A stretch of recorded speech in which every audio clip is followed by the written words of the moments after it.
This is the Winning Plays podcast on the CLNS Media Network, the leading online provider for the NBA's winningest franchise. My name is Brian Robb, joined by fellow beat writer at MassLive.com, Souichi Terada, for the final plot. I thought I was going to screw up the intro there of the year, like forgetting what actual year we're in now, Souichi. But yeah, this is the end of 2022. The Celtics are officially done.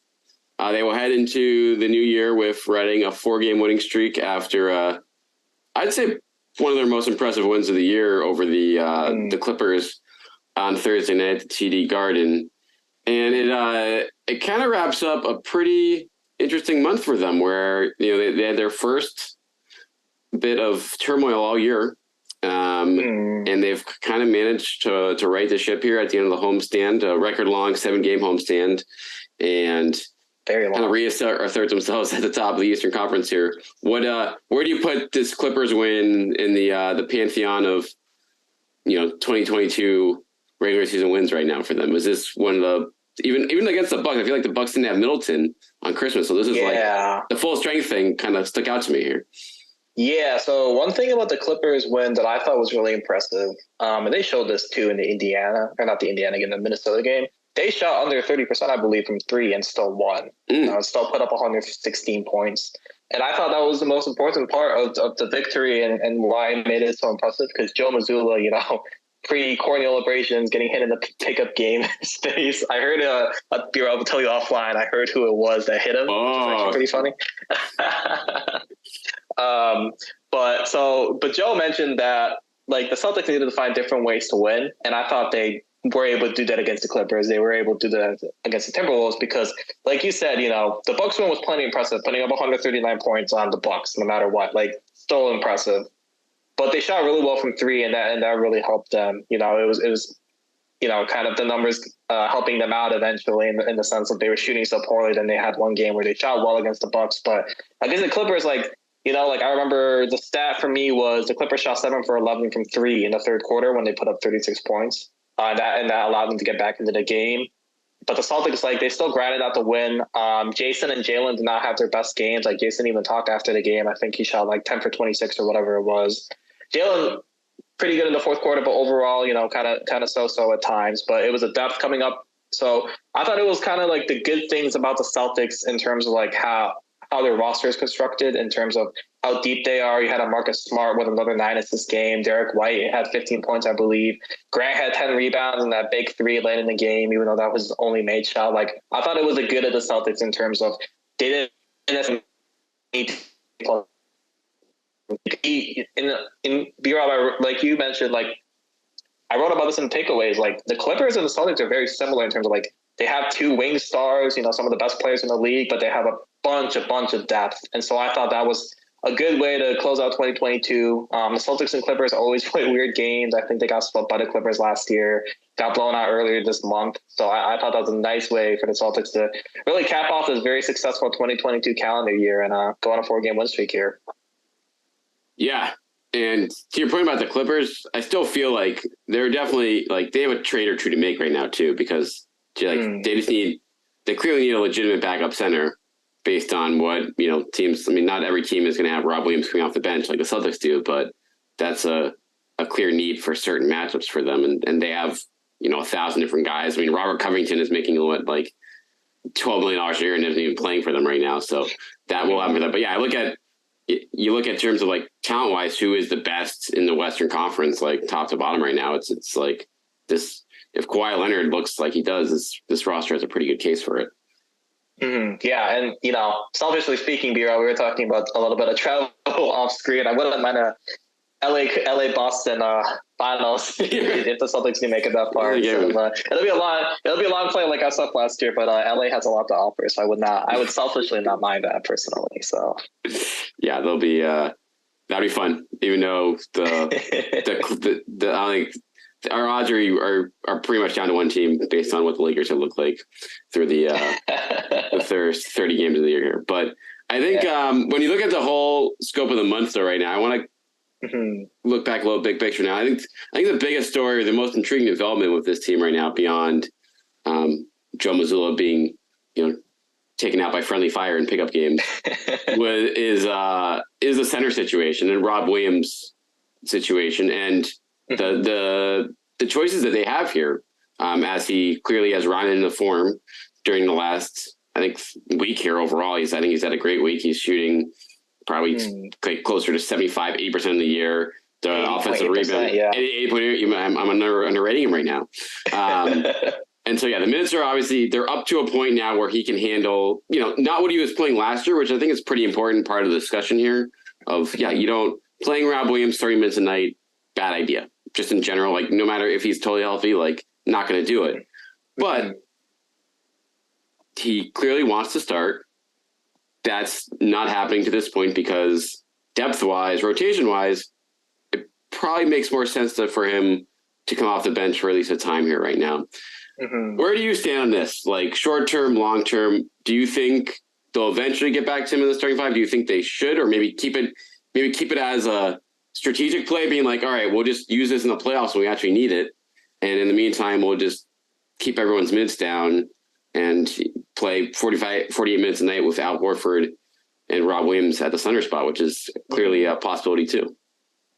I think, I don't know. Obviously, there are ways to go about it. I think the best way maybe is to save it for the playoffs, just to, number one, just really ease Rob into it. Like Damon yesterday said pregame, that basically the medical staff kind of tells the Celtics however many minutes he can play, and they kind of roll with it. In 3 of the last 4 games, he has played 20-plus minutes. But I agree with you, B-Rob, in the sense of, like, maybe it's not the best move playing Rob 30 minutes every single night. I think he can play 30 minutes, obviously 30-plus minutes in every now and then, especially during the playoffs when you ramp things up. But I think right now, like, things are good. You've clearly got, like, kind of the cadence down of, like, your minutes and stuff. And I want to say yesterday, right, B-Rob, the Clippers game was the first time that we actually saw Rob and Al play together for little spurts there ever since Rob came back for the first time this season. So I would say save it, though, in terms of, like, this is, I think, still your best lineup in terms of, like, defensive potential, right? Like, that 5-man crew last season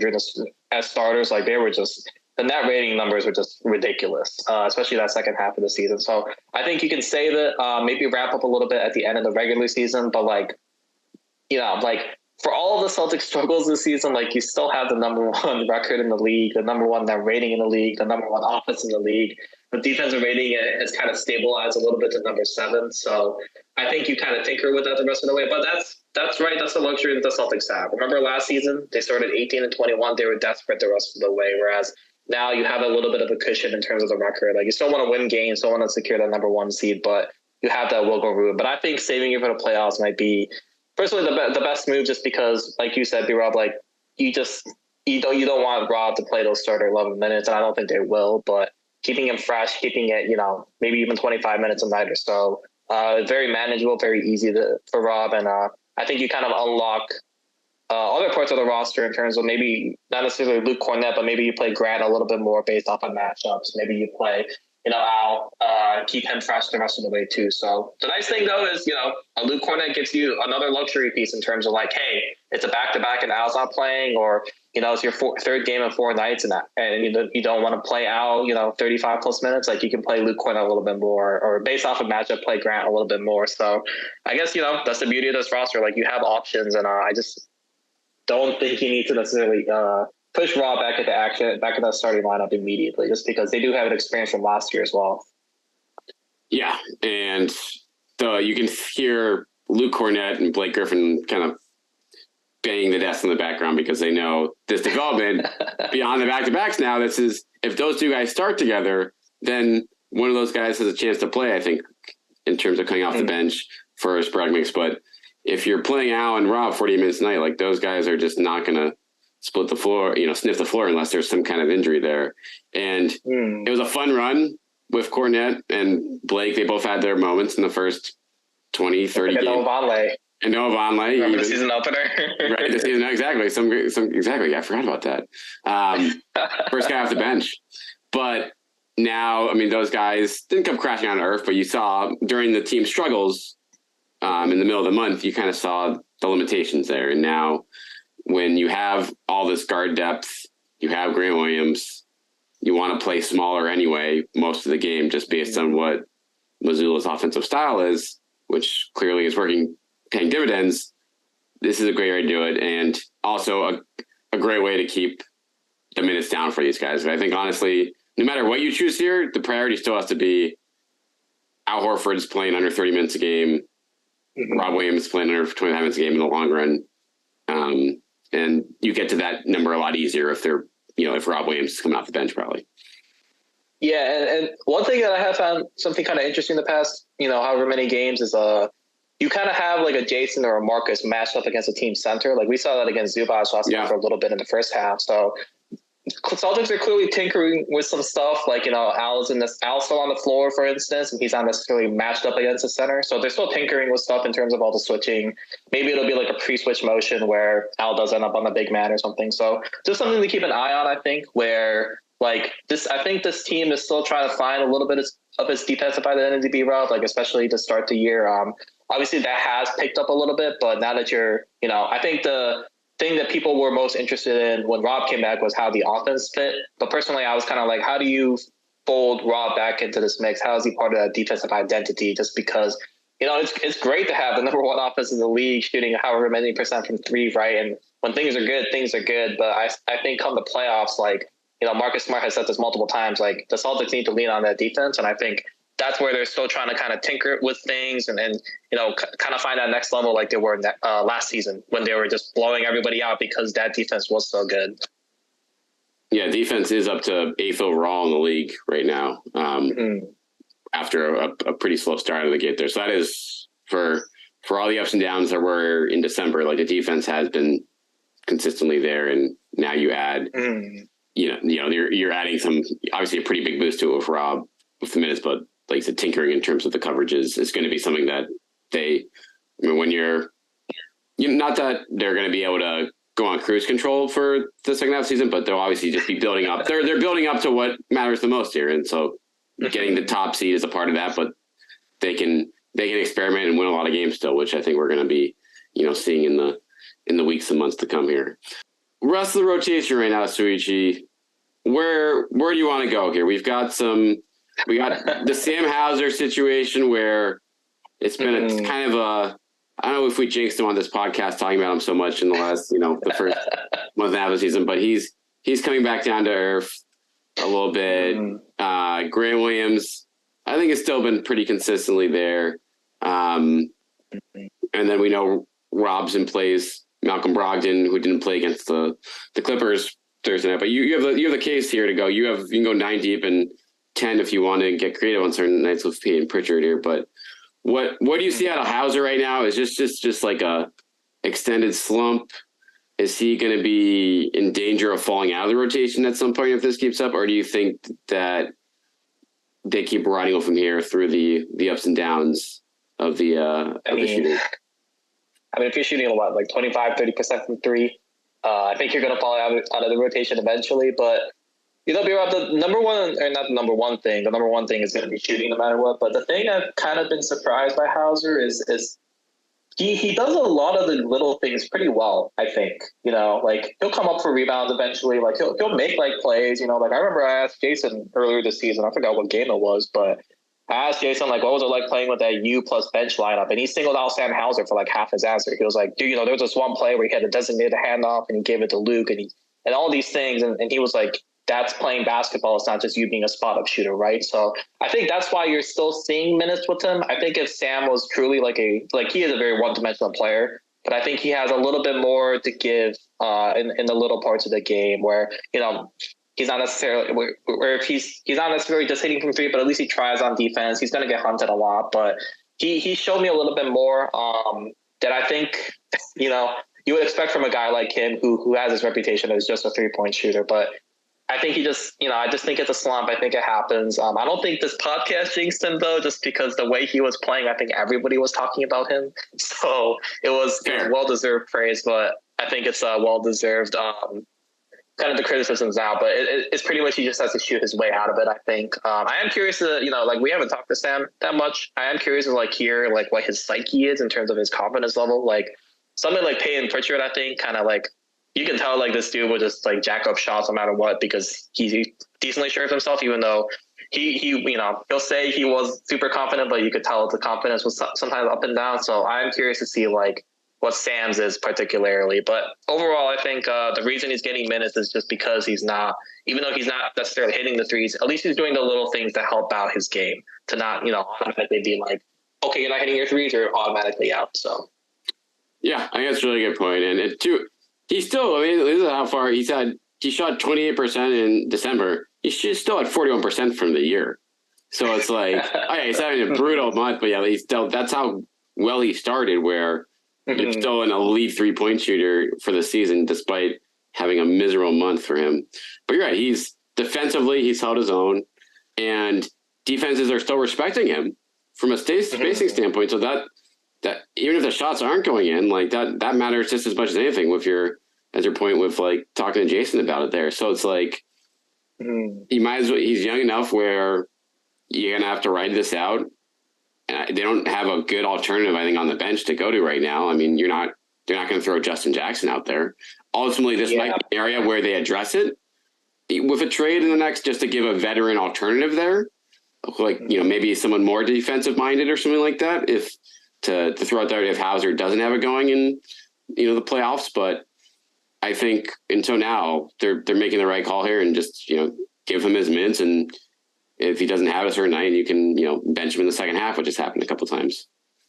Yeah, I think that's the kind of, for the Celtics, like, it's kind of like a sneaky, I'm not even going to call it thin just because of his roster, but it's like relatively thin. Because, coming into training camp, I thought all eyes were clearly on the big man, especially after Robb's injury. Like, it was like, how's Donnelly going to do? How's Cornette going to fit in? How's Grant going to fit in? But like, the wing spot isn't necessarily the deepest spot ever, right? Like, no.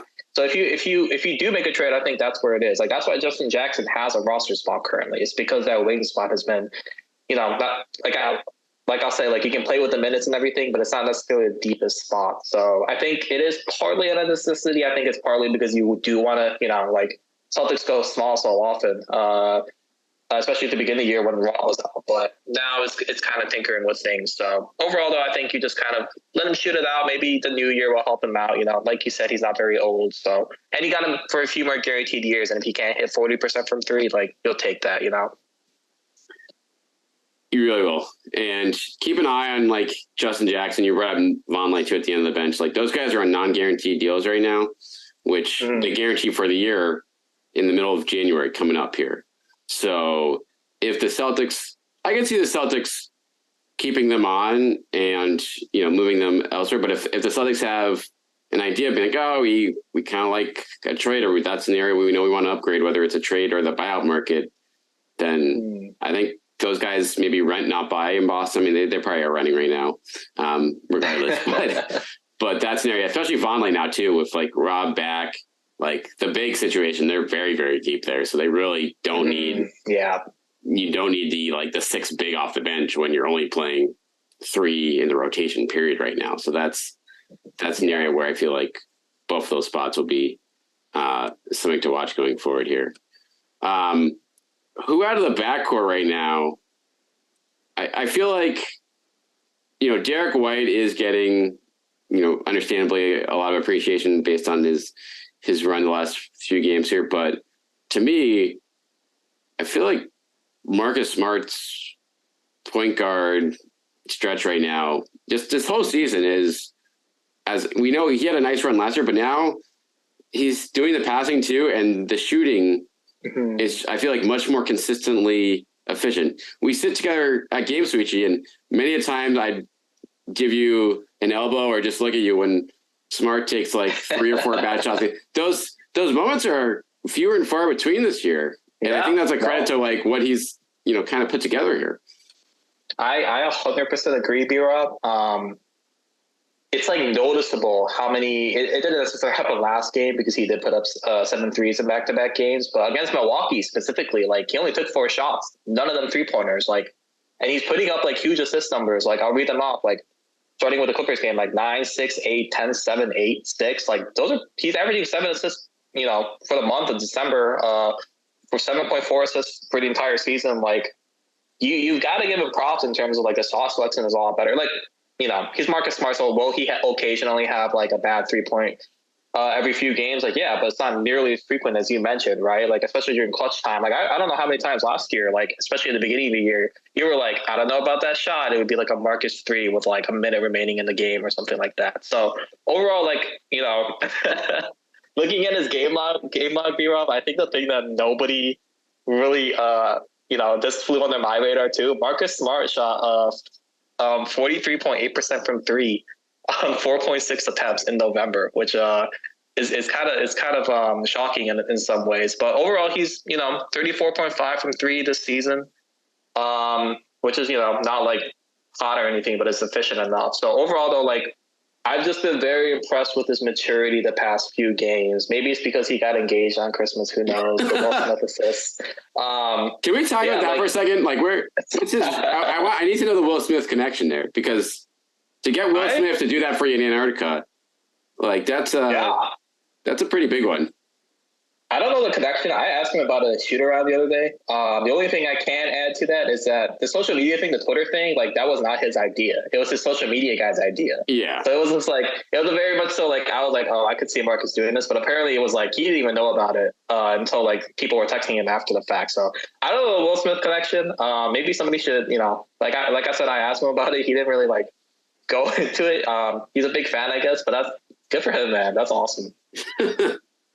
Just you watch me like, wait, is that like is Will Smith in some cold weather? Like, what's going on, right? Like, what's going on?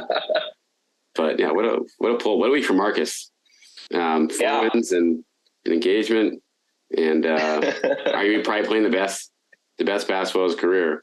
And then I guess we haven't even, I feel like, mentioned Tatum or Brown in this podcast. They're just doing their thing. I feel like they just do their thing. It is what it is at this point. It's I guess the volume of the high scoring games together just becoming more and more consistent.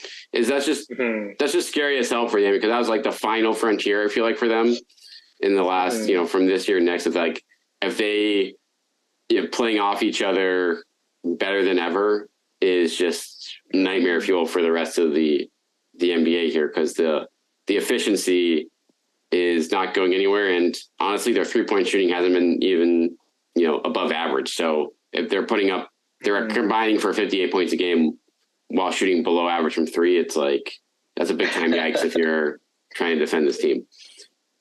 Yeah. So I think it was Jason who mentioned it the other day. It might have been Jalen. But like, I think that's partly a credit to the Celtics depth, just because yesterday, like, after Kawhi hit a few shots, 12 earlier this month against the Celtics, like, they were not afraid to throw double teams at him, and that's despite the Clippers being so deep. And I think it was Jason who mentioned it, like, or no, actually, I think it was Jalen actually, but Jalen mentioned it, like, they haven't seen that many double teams, like Jason and Jalen individually this season. Like, it's only been like a few times, I want to say. And I think that's just like a credit to, like, one, the Celtics, right? Like, they'll spread you out, and that ball movement is looking good. Like, they'll spread you out in terms of, like, you need to guard the 3-point line with this team. And I think that's part of it, but there's just such a talented team. And you do have Jason and Jalen out there who can't pick, they're making the right reads. Like Jason, especially, I think, one of the positives I thought of his game last year and his improvement was making the right reads, passing out of double teams and all those kinds of things. So you're really seeing that come to fruition this year. And that's noticeable, right? Like, the scoring numbers are so up. Like, I had a stat ready, B-Rob, last night of when Jason was sitting at 28 points through 3 quarters, I believe. And I was like, oh, let me look at his recent games. Ever since that, those kind of duds against the Warriors and the Clippers earlier this month, 6 straight games of putting up at least 30-plus points, including 3 separate 40-point games. Like, that's very impressive. That's a nice bounce back. And that kind of shows, like, you're kind of taking the scoring numbers, I think, a little bit for granted with Jason. Like, I'm not going to say it's like LeBron. Like, LeBron is like a whole different level, right? Like, this generation's greatest of all time, without a question. But I think with the scoring numbers up across the league, right? Like, Luka putting up 60, Joel Embiid doing his thing, like Shai Gilgeous-Alexander's doing his thing. Like, I think Jason is kind of in that conversation of, like, if he puts up a 40-point game, you're like, okay, that was a good game, but, like, when's he going to hit 50 next? Like, when's he going to have another 60-point game next, right? Like, he has a 60-point game already to his name, so it's just, it's crazy what they're doing right now. Jason didn't even have his best game last night against the Clippers. Like, it was below average efficiency, and his free throws weren't great, but he still got the 29 points and helped, and did the things the Celtics needed for him to get the win. So it's just one of those things that I think, like, when you're 26-10 and when you're the number one team in the league, like, it's just, you kind of take it for granted a little bit when, night in and night out, like, the consistency is there. There's no slow start to the season, and that's why Tatum is in the MVP race. And Jalen is going to make All-Star pretty clearly. So, yeah, there's no doubt about that. And now he'll be knocking on the door of All-NBA if he can keep this up. But that's going to be a pretty tight race, given, like you said, the level of scoring in the league. And the one other thing with Tatum last night, to kind of wrap up on, I thought even when they try to trap him on the double teams, off with coming off of pick and rolls a lot, like, and he was just really smart, I thought, about beating guys to those spots. Like, he could see that stuff coming, and then would just, like, okay, I'm going to blow past Zubac, or I'm going to blow past whoever's going to try to, stop me here on the perimeter. And so that recognition to not get in those tough spots, getting better and better, is, I think, one of the, final frontiers for him offensively. Because once you can read the game like that and read whatever option they're going to throw at you defensively, then it's going to be trouble. What are your thoughts on the Damon Stoudamire era? It's a great quote. Love right? listening to him talk. Got a good cadence too, very easy to transcribe. I think one, is super cool that Damon's getting this opportunity, right? Like, I obviously knew who Damon Stoudamire was, but, like, the first time I actually, like, so, like, I'm not a very tall guy. We're both not very tall guys, but, like, the first time I stood next to Damon, I'm like, this dude is, like, small. Like, he's not very big. And so putting that in the context of, like, this guy is not much taller than me, and what he did in the league was, like, he had a very respectable career, rookie of the year, number 7 overall pick, et cetera, et cetera. Like, like, I think it's a cool opportunity for him. And I think it's kind of cool just because, in the sense of, like, you can tell a little bit, like, he's very sure of himself and the way he, like he knows how the NBA operates.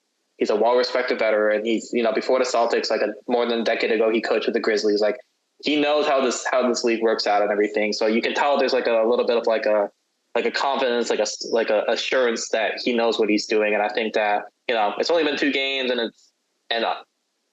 who knows what his coaching career will be like the next few years, or, down the line. But I think it's cool that he had this opportunity, and it's cool that you can see that, like, he's taking it in stride. Like, he found out 10 minutes before tip off against on the Rockets that he would be coaching, but he just kind of took it in stride and everything worked out. So I think it's super cool that he's very confident in himself in that way.